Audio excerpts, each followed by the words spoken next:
안녕하십니까. 이것이 신앙 고백이다. 시리즈 7권 중 두 번째 책 돌트레이터 법규 1장 14항 두 번째 시간입니다. 1장의 대주제는 하나님의 선택과 유기, 14항의 소주제는 선택에 대한 관한 바른 가르침에 관한 겁니다. 자, 그러면 여러분의 책 235페이지로 가서 우리 공부하기를 하고요. 그 전에 우리가 본문을 읽어야 되니까 231페이지에서 1페이지입니다. 1페이지에서 가서 읽고 235페이지로 향하도록 하겠습니다. 자, 그러면 231페이지로 가죠. 예, 231페이지입니다. 지난 시간에 동그라미 2를 하다가 좀 내용이 더 길어질 것 같아서 조금 쉬고 오늘에 이르렀습니다. 1항에서 저희들에게 말하고 있는 것은 분명합니다. 선택 교리는 이 가르침은 옵션이 아니다. necessary. 이는 당위성이다. 여기 보면 정한 시간과 장소에서 여전히 항상 분명하게 게시되어 있는 것. 이거는 성경적이다. 인간이 고안한 게 아니다. 자, 한번 읽겠습니다. 하나님의 가장 지혜로운 합의에 따라 그분의 선택 교리는 선지자 그리스도 자신과 사도에 의해 선언되었고 신구약 성경에 분명하게 계시가 됐기에 하나님의 교회 안에서 정한 시간과 장소에서 여전히 공포되어야 한다. 이 교리는 하나님의 가장 거룩한 이름의 영광을 위해 교회가 가장 높으신 분의 비밀적 길을 조사하려는 헛된 시도를 하지 않고 그분의 사람을 활기를 띠게 하며 위로하기 위해 사려 깊고 경건한 정신으로 경외심을 갖게끔 특이하게 계획되어 있었던 것이다 라고 되어 있습니다. 자, 그러면 우리가 435페이지로 가서 우리가 한번 더 공부하도록 하겠습니다. 예, 435페이지로 저는 껑충 뛰어왔습니다. 지난 시간에 여러분 마무리에서 제가 이런 말을 했던 거 여러분 기억하시면 고맙겠습니다. 우리가 어느 한 인물에 치중하는 추종자나 신봉자가 돼선 안 된다라는 강조점이었습니다. 개혁신앙을 추구하시는 분도 참 드물지만 개혁신앙이 아직 정립이 되어 있지 않은 상태에서 한국 교회 저 자신도 제가 무슨 개혁신앙을 제대로 얼마나 알겠습니까? 그런데 자칫하면은 이런 범주에 빠지게 될까 제가 정말 두려워하는 겁니다. 추종자다. 예, 추종자. 다시 쓰겠습니다. 추종자. 보통 이제 개혁신앙을 하는 사람들이 청교도 작품을 통해서 개혁신앙으로 가려고 합니다. 예, 맞습니다. 하지만 아닙니다. 청교도에 대하여 분별력을 가져야 됩니다. 예. 청교도가 과연 회중파를 말하느냐 아니면은 앵글리칸을 말하느냐 아니면은 장로 교도를 말하느냐 아니면 급진파를 말하느냐. 괄호 열고 여기에 이제 회중파를 이제 독립파라고 합시다. 여러분 헷갈려야 여러분 이것을 제가 좀 분류를 자세하게 저는 합니다. 그 다음에 또 하나는 스코틀랜드를 따르는 사람들이 있습니다. 정말 좋은 겁니다. 개혁신앙을 가기 위한 하나의 귀한 도구입니다. 청교도든 스코틀랜드든 합치면 뭐가 되죠?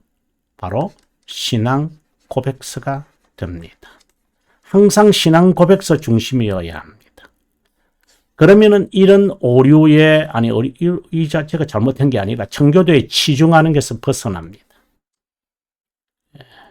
그래서 우리가 1647년에 작성된 웨스트민스터 기준서를 그렇게 중요하게 여기는 겁니다. 저는 지금 돌터레이터라든가 하이델베르그라든가 그리고 벨지카를 여러분에게 주석을 쓰는 것은 비교할 수 있기 때문입니다. 이거는 성경은 아닙니다. 하지만 그들이 심혈을 기울여서 이것을 작성했기 때문에 고맙습니다. 그리고 여기에 제가 칼빈의 기독교 강요입니다. 저는 이것이 개혁 신앙의 위험이 없을 것이다.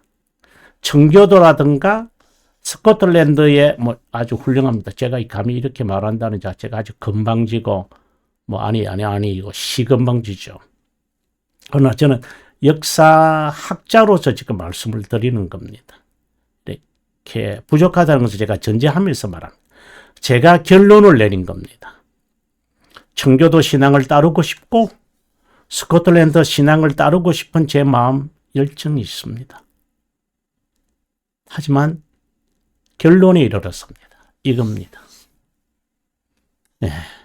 개혁신앙 가는 가장 바른 길이다. 지금 우리가 선택에 관한 바른 가르침에 대한 이야기 하다가 이 추종자, 혹시 칼빈을 따르는 것이 칼빈의 추종자 아닙니다.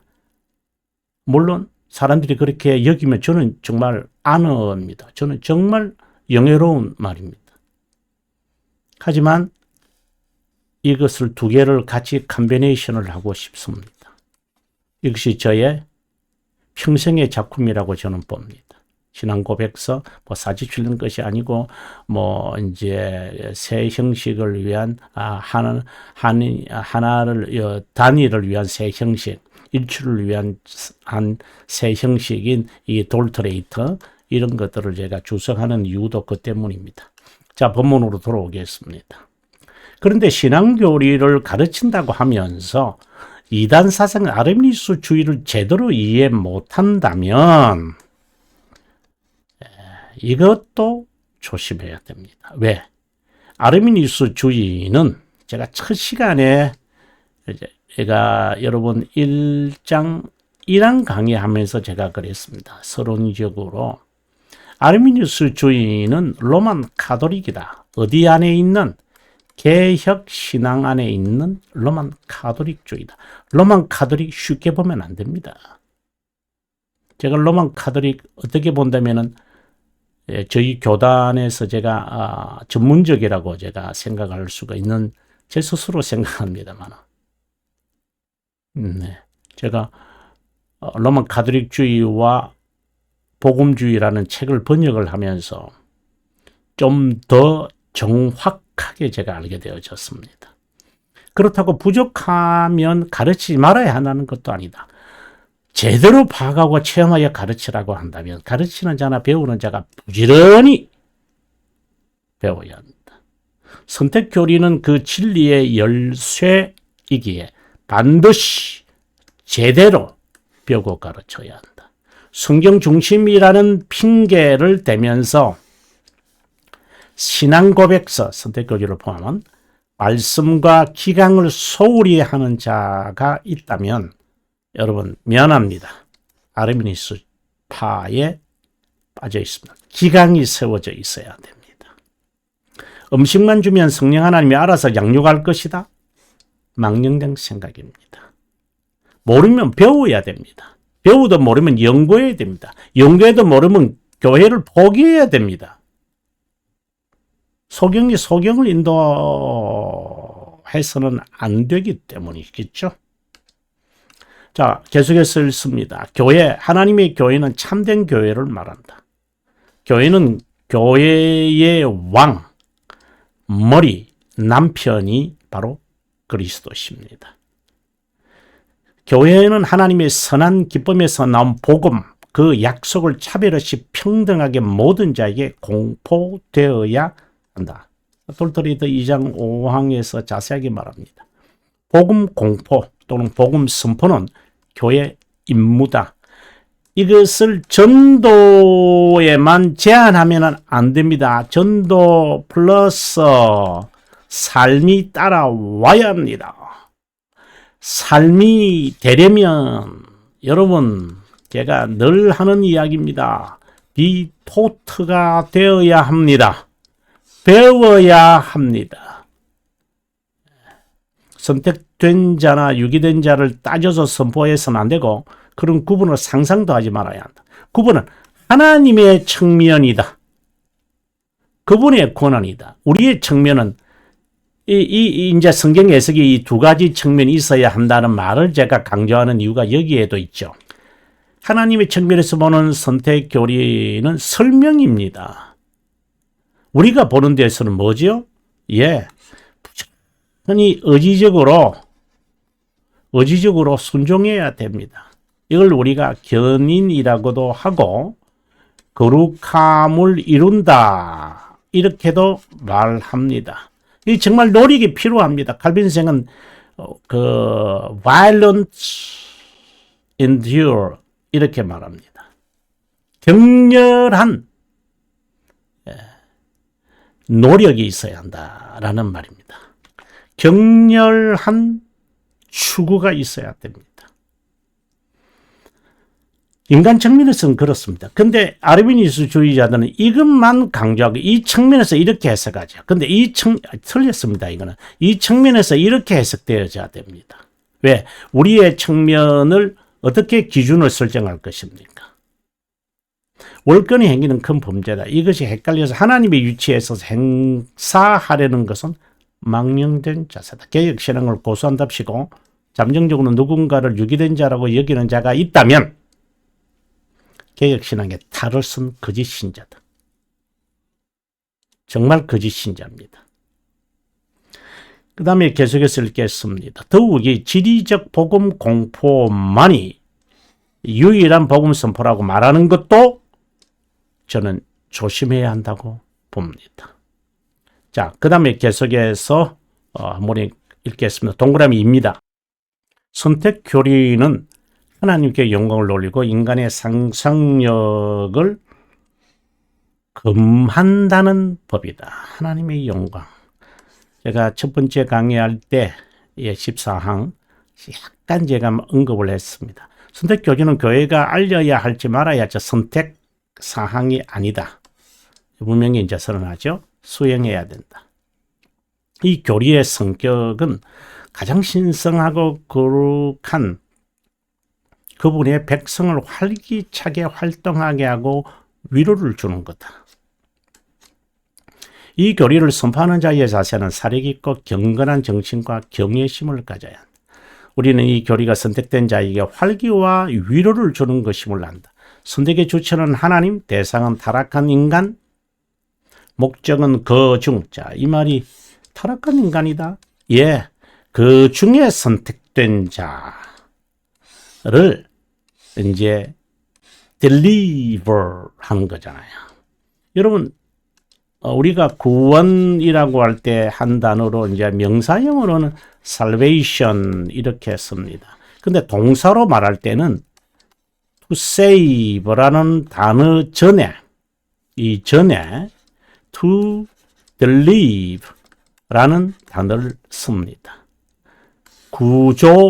구원이죠.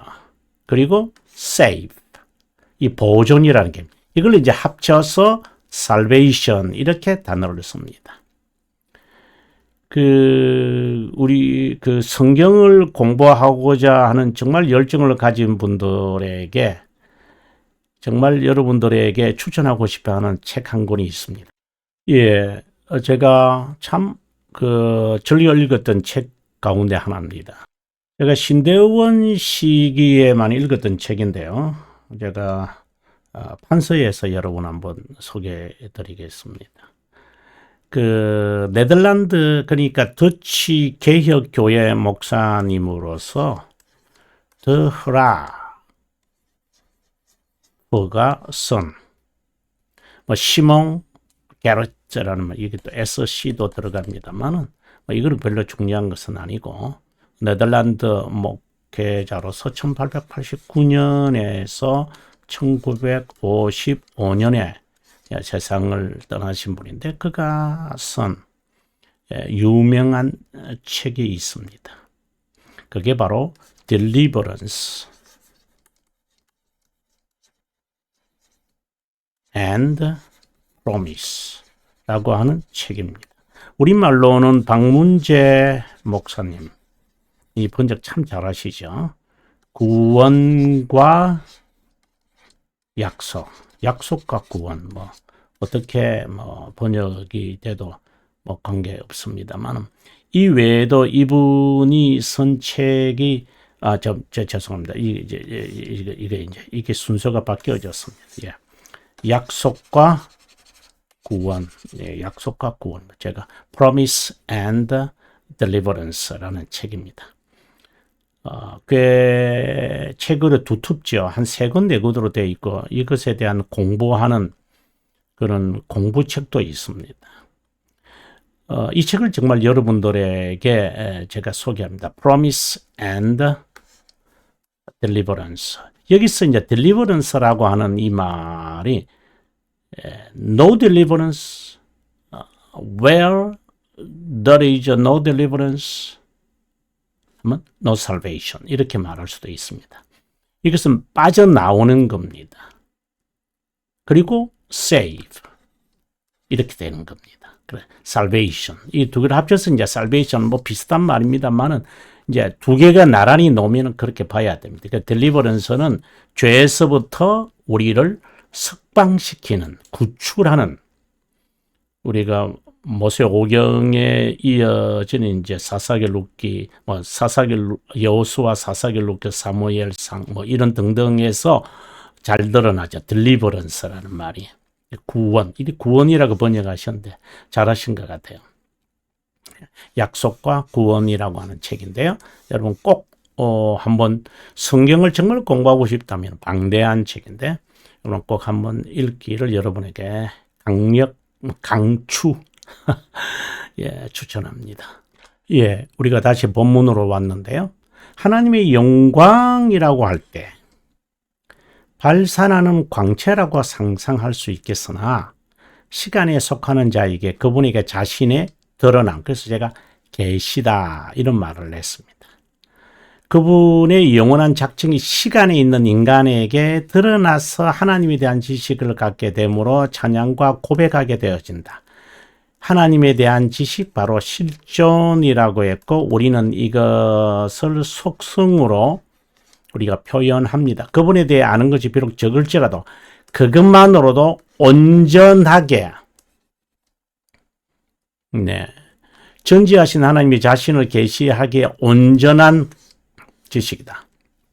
여기에 상당한 주의가 필요하다.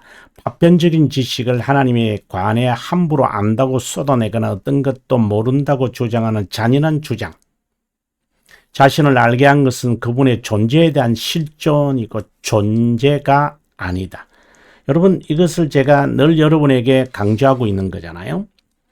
실존을 안다고 해서 그분의 존재를 안다고 성급히 추정하면 안 된다. 쉽게 말한다면 하나님의 속성을 가지고 그분의 존재를 논한다? 조심해야 됩니다. 이거는 실존에 관한 겁니다. 특성, 존재는 특성입니다. property라 그러죠. property. 예, 속성은 attitude, attribute입니다. 이거하고 다릅니다, 여러분.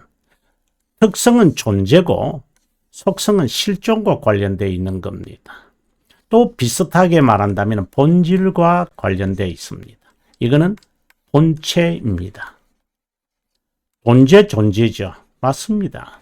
그러나 이 존재와 본체라는 존재는 다릅니다. 다르다. 좀 부족한 표현이기도 합니다만, 그분의 실존을 안다고 해서 그분의 존재를 안다고 성급히 추정해서는 안 된다. 존재와 실존의 차이는 비공리적 속성과 공리적 속성으로 분류할 수 있다. 전자의 하나님을 체험할 때 인간이 묘사하거나 느낄 때 속성으로 나타낸다. 실존을 경험하는 자는 그분의 영광을 체험한다. 이렇게 말해도 큰 차이는 없습니다. 그러다면 이렇게 나타납니다. 또 자기 확신을 추방한다는 모습에서, 그래서 자기의 영광을 내려놓는다라는 말이 자신의 인식, 체계, 상상력, 이해력을 내려놓겠다라는 것이죠. 그게 하나님의 영광을 드러낸다. 이렇게 표현하기도 해요.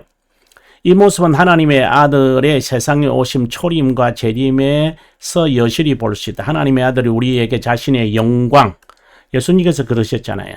내가 하나님 아버지를 이 아버지께 영예를 드려사오니 이제 저를 영화롭게 하옵소서. 이 말은 자신의 신성이 있음을 제자들에게 나타내게 되기를, 그것이 바로 부활로 나타나는 거죠. 우리가 하나님께 영광을 돌린다, 경험한다는 것은 겸손으로 드러난다. 그 역도 마찬가지다. 이런 면에 있어서 웨스트민스터 대교리 문답서와 웨스트민스터 소교리 문답서에서 사람의 제일 되는 목적이 뭐냐, 주된 목적이 뭐냐 할 때 하나님의 영광을 위한 거다. 이러한 말이 정말 맞는가? 그 하나님에 대한 지식을 말하는 거거든요. 아니, 그렇게 단적으로 말하기는 좀 그렇습니다만 하나님의 지식이라고 그렇게 영광 가져도 좋습니다. 하나님은 어떤 인간이나 피조물에게 자신의 영광을 요구하거나 필요하지 않나. 단지 명시할 뿐이다. 하나님은 자신의 영광을 위하여 만사를 역사한다. 이걸 섭리라고 그러죠. 하나님의 영광을 명시하는 방법은 작정과 선택, 견인, 유기, 행정관, 기도 등등이 있다. 자신을 계시하는 하나님의 영광의 목적이 무엇일까요? 선택된 자의 위로를 위한 거다. 이렇게 말합니다. 제일 되는 목적이 뭐냐? 하나님께 영광을 돌리는 것이고 하나님으로 인하여 즐거워하는 것이다. 위로입니다. 이것을 위해 반드시 따라야 하는 것은 하나님의 말씀이다. 말씀을 통하는 그 외에 하나님에 대한 지식과 그분의 의지를 not at all, 절대로 알 수 없다. 하나님의 영광이 우리에게 유익되는 것은 첫째, 하늘의 은혜를 받는 길이고 우리가 보존되고 변호받는 길이다. 선행의 기준은 하나님의 영광이다. 하나님의 영광을 바라는 소망이 성도들의 기쁨이다. 하나님의 영광을 위한 삶은, 우리가 참 이런 말 많이 쓰는데요. 죽음을 열정적으로 바란다. 현재 삶을 경시하고 주님을 기뻐하고 언제든지 죽음을 열정적으로 바란다. 이 정말 이해가 잘 안 되는 건데, 죽음을 두려워하지 않는다는 말입니다. 죽음을 항상 묵상합니다. 죽음을 묵상해야 합니다. 이것을 위해서 우리가 꼭 해야 될 당위성 행위가 있습니다. 그게 바로 죄 죽이기라고 하는 것입니다. 죄 죽이기. 죄 죽이기에 힘쓰는 사람은요, 자연스럽게 이렇게 됩니다. 네, 정말입니다. 정말이라는 말을 굳이 쓸 필요도 없지만, 현재 삶을 경시하고 주님을 기뻐하고 언제나 포기한다. 하나님의 영광을 위한 삶 자체가 이런 거예요, 여러분. 내가 큰 업적, 높은 지위, 물론 그것도 하나의 측면이지만 궁극적인 것은 이거예요. 성도가 죽음을 바라는 이유는 이것 때문이다. 죽으려고 이렇게 대놓고 나 죽여주쇼 이렇게 하는 것을 말하는 게 아닙니다. 그거는 오만한 겁니다. 하나님의 자녀를 위로하는 진리는 선택교리와 함께 어떤 것이 있을까? 바로 구원의 확신이다. 이런 면에서 우리는 하나님을 위로의 아버지라고 말한다. 삶과 죽음에서 우리의 유일한 위로, 이 하이델베르그 일문에서 지금 하는 이야기잖아요. 우리가 신실한 구세주 예수 그리스도에게 속했다는 것. 예, 맞습니다. 끝까지 보존한다는 것. 그분의 영광을 위해 자발적으로, 정말 좋은 단어가 나옵니다. 자발적으로 속했기에 사는 것입니다. 세상에 살 동안 그분에 대해 알아가는 것. 바로 나 자신의 정체성을 아는 거잖아요. 그죠? 정체성. 이 위로를 즐기기 위해 알아야 할 세 가지 지식이 있다. 첫째, 죄와 비참함의 심각성을 알아야 한다. 이 하이델베르크 이문에서 하는 말입니다. 그죠? 그리고 그것에서 구원받는 길이다. 감사다. 이 구원의 진리를 참된 믿음으로 소용하는 자는 놀라운 위로를 받는다. 이 위로라는 것은 영원한 위로입니다. 이 사역을 수행하는 역할을 성령 하나님이 한다고 우리는 고백한다. 그렇다고 성령 하나님을 수행인이라고 말하면 안 된다. 그리고 역할의 구별된 위격을 말하는 것이지 그것이 그분이다 이렇게 말한다는 것은 매우 조심해야 됩니다. 그리고 하나님은 선택교리와 함께 우리의 위로를 위해 자신의 말씀을 기록하셨다. 이 말씀은 은혜로 심정을 굳게 세워 믿음으로 거룩한 위로를 얻게 한다. 성령 하나님은 이 말씀을 통해 저를 깨닫게 하고 회심시켜 거룩한 위로를 받게 한다. 이와는 달리 위로를 방해하거나 제거하는 일은 은혜의 수단에 대한 태만과 죄이다. 죄의 속박이나 지배로부터 자유를 위해 중보자를 찾게 되는데 그분으로 인해 하나님과 화해를 이루어지기 때문이다. 이 화해가 이루어지고 위로를 받는 자는 고뇌에 지친 자를 위로한다. 이것이 제6계명의 명령이다. 살인하지 말라. 라는 말씀의 명령입니다. 더욱이 선택교리와 함께 우리를 위로하는 것은 성찬과 승리다. 다시 말하면 교회의 사역으로 복음 사역자와 그리스도의 규례가 순전하게 실시될 때 회심된 자는 위로를 받는다. 쉽게 말해서 그리스도를 피난처입니다. 이 규례에는 성례만 아니라 교회의 정치도 포함된다. 그토록 선택교리와 함께 선택된 자가 위로를 받는 것은 최후의 심판이다. 지금까지 저희들이 선택에 대한 교리를 바로 가르쳐야 한다. 바르게 가르치는 거다라고 할 때 이거는 반드시 가르치는 것임을 기억했으면 좋겠습니다. 항상 가르쳐야 한다고 봅니다. 이거는 말씀 중심의 중심 사상입니다. 중심입니다. 그리고 이 선택의 교리는 하나님의 영광과 관련이 있고 위로를 주기 위함입니다. 여러분, 선택교리 항상 반드시 가르치셔야 합니다. 아니, 배워야 합니다. 다음 시간에 여러분, 15황 6기 이제 아르미니스파는 6기가 하나님의 작정에 없다. 예정에 없다. 이렇게 말하는데 과연 그럴까요? 우리가 다음 시간에서 한번 확인해 보도록 하겠습니다. 예. 긴 시간 동안 시청해 주셔서 감사합니다. 남은 시간 행복하시기 바라고 14항에 두 강좌가 있는데 복습 여러분 하시면 그만큼 도움이 되리라고 있습니다. 저는 다음 시간에 뵙죠.